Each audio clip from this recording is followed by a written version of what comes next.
आज हम पढ़ेंगे 23वें का दूसरा श्लोक।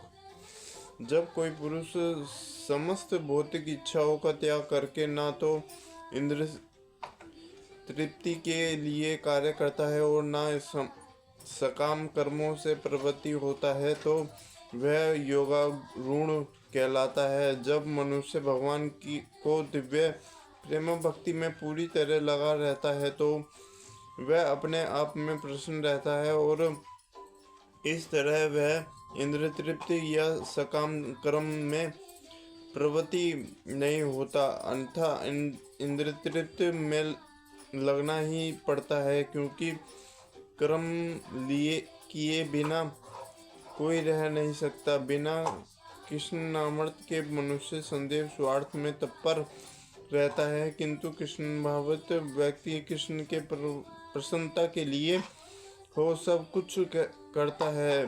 फलत वह इंद्र तृप्ति से पूरी तरह विरक्त रहता है। जिसे ऐसे अनुभूति प्राप्त नहीं है, उसे चाहिए कि भौतिक इच्छाओं से बचे रहने का वह यंत्रवत प्रयास करे, तभी वह योग की सीढ़ी से ऊपर पहुंच सकता है। मनुष्य को चाहिए कि अपने मन की सहायता से अपना उद्धार करे और अपने को नीचे से ना गिरने दे।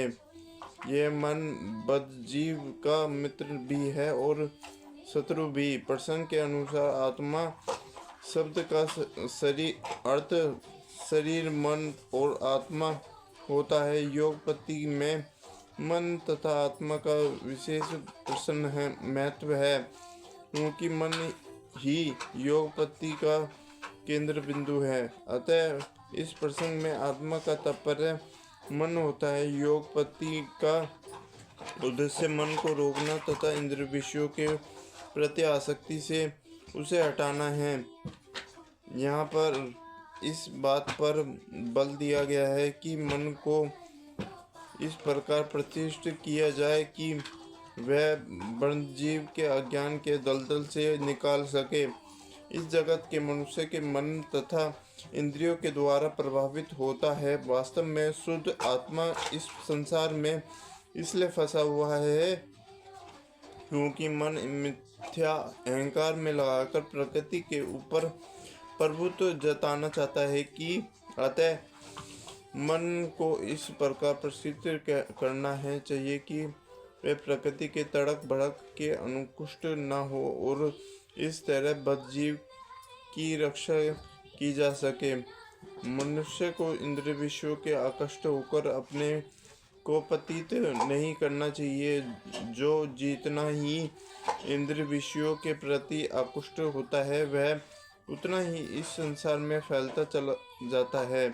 अपने को विरत करने का सर्वोत्कृष्ट साधन यदि है कि मन की संदेह इस कृष्णामृत में निरत रखा जाए।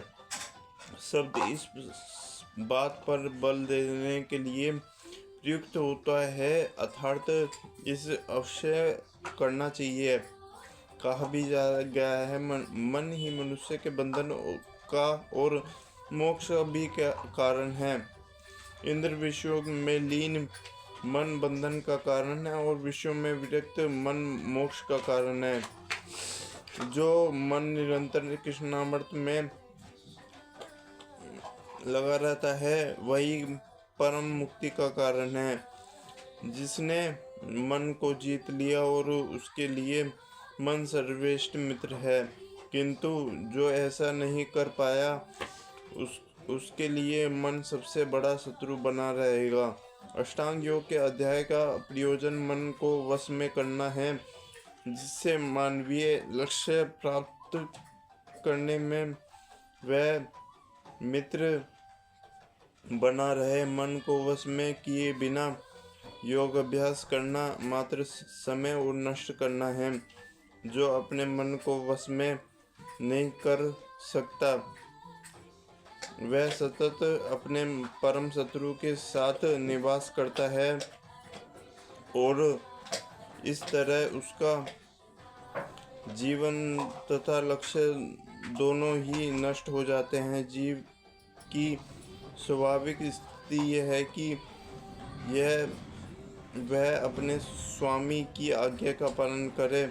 जब तक मन अपने शत्रु बना रहता है तब तक मनुष्य को काम, क्रोध, लोभ, मोह आदि के आज्ञाओं का पालन करना होता है, किंतु जब मन पर विजय प्राप्त हो जाती है तो मनुष्य इच्छानुसार उस भगवान की आज्ञा का पालन करता है जो सबों के हृदय में परमात्मा स्वरूप स्थित है।